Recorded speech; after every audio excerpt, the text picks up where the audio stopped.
muna to. Okay, go. Wow, ito na sa harap ko na, oh. Ito, John, love mo ako. Alam ko yan.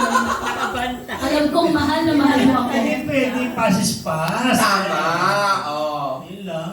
Wala may number, direct mic, oh. Let's go. They're my friends. Oh.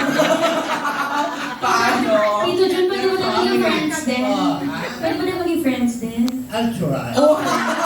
I'll try. Thanks for the opportunity. Okay, Mads, so anong senaryo, anong gusto mong mangyari sa buhay mo ngayon? Career.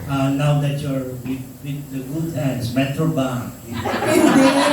Dito June. All access. All access ba? Oo. Bangko yun. Yeah. You, di ba, from another management na hindi namin alam kung anong naman nyo. Di ba? Kasi Rose, maraming alam. Di ba, sabi niya sa akin kahapon, marami yan, may away yan sila. Wala! Wala ka. Tito John, talaga yung mga fake news na. Dito June, tikman muna natin ang mga handa. Tito John, ikaw ang isaw. Masarap isaw-saw mo sa Hindi. suka. Ay naman, after, from one management to another, what made you decide to change management? Growth po, Tito John. And sabi ko nga malaking bagay for me yung nagpo-produce na ng AAA. At wala pa ako sa kanila, wala pa po ako sa pamilya at poder nila. Ay kinayaan na nila ako ng napakalaking project. So, malaking bagay po yun sa akin, Tito John. Pinahirapan mo ba sa kabila? Teleserye. Hindi, yun lang. Siyempre, Hindi nakarating sa kanya yung memo. yung magaling ka ng drama, alam namin. Bakit? Coming from you, Tito Oo, John. di ba? You're very good.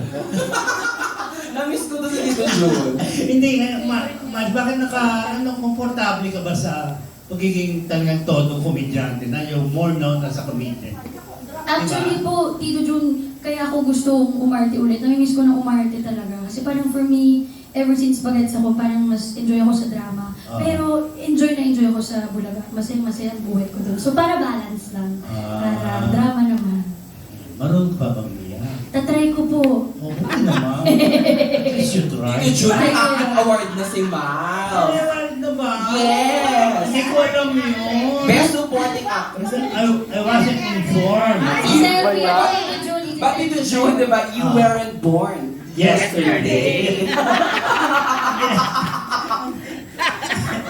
Ay, ba't di mo nang kunin na si Elijah para magsama na kayo ng isang Para dalhin sa buhay.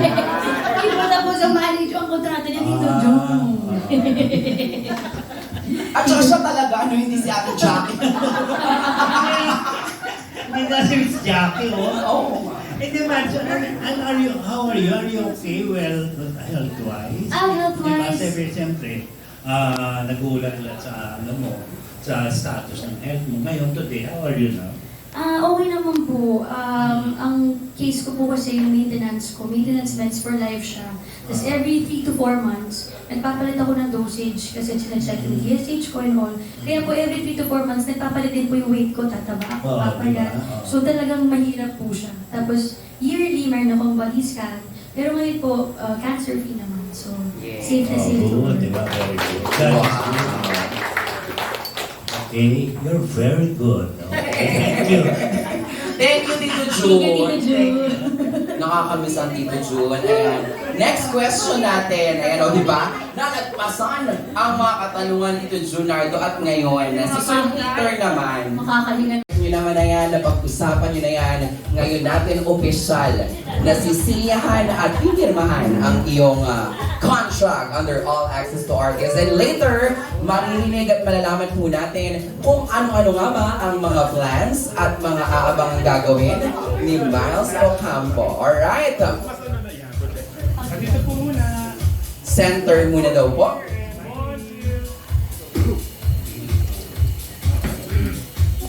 Isa po dito. Thank you po. 1, 2, another one. And one last, 1, 2, 3. May sound. Oo, di ba? Okay? To officially welcome Miles Ocampo, ayan na, start na. Una nang pumirma si Direk Jo at si Sir Mike at si Ate Jackie, ikaw na lang, Miles. And finally, ayan, mga kaibigan, they're officially signing the contract this afternoon at parte po tayo ng momentous event na yan. Kaya naman, thank you so much for coming and being with us this afternoon. Again, welcome to All Access to Artist Family, Miles Ocampo. Ayan.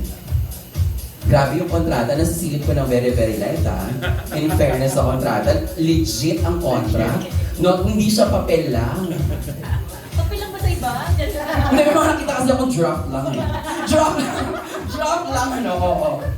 Ito talaga, nakita ko na dun yung mga ano eh, naka-indicate eh. Yung digits. Hindi ko masyado nasip yung digit, nahirapan pa ako kasi nakaharang pa yung half ng nose ko. Ah, sabi ko na. Segue!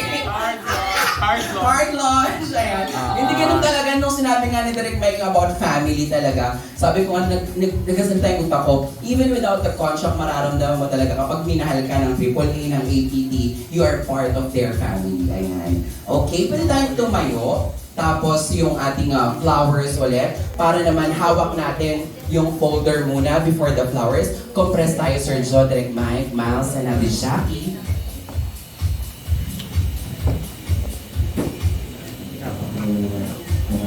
One more here. Ready to launch?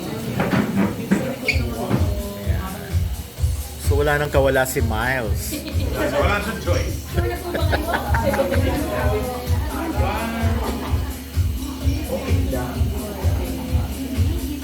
Manghihingi na lang ako.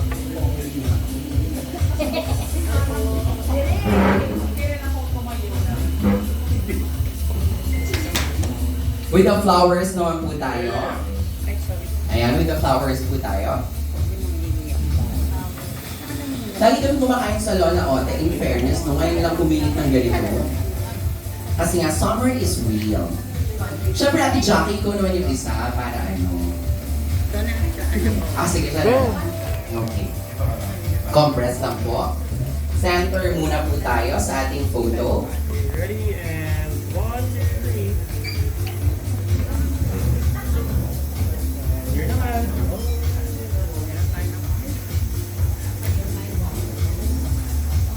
Here naman po. Sa likod naman po, ang mga friends naman natin from the press. Grabe, ang gaganda ng mga gamit ng mga friends natin. Parang, parang may sarili na silang mga TV networks. Kanya-kanya na sila ng ang tawag sa ganyan yung stand. Here po. Okay na po tayong lahat, may photos na po tayo. Maraming Question lang. Siyempre nabito ng mga fans sa Alden and Miles project, di ba? So, meron bang possibility na, O bakit naman po hindi? lalo na sa film, siyempre. Yes, bakit naman hindi? Si Alden ay isa sa mga tropa rin yan dahil kahit pa paano yung isa rin po ang circle with Bulagayan, si Ate Julia, nakakasama namin siya. So why not? Hindi mo ko to work with Alden again. Tropa po yun. And of course, with Coco Martin, di ba? Ay, Alam natin kung gaano kalaki ang tiwala and support sa'yo. Oo, grabe po yun na hanggang ngayon kinikilig pa rin po pag may tumatawag sa akin nanay ni Tanggol or pag may tumatawag sa akin ng anak ko yan kasi syempre ano po yun grabe yung pressure for me kasi magsisimula ka ng show pilot po yun tapos si Kuya, yung character pa ni Kuya Coco yung talagang iiirin ko so ano po na nakakatuwa na hanggang ngayon meron pa rin nakaka-appreciate mo yung ginawa ko po na yun. Ayan. Thank you, Thank you po, you're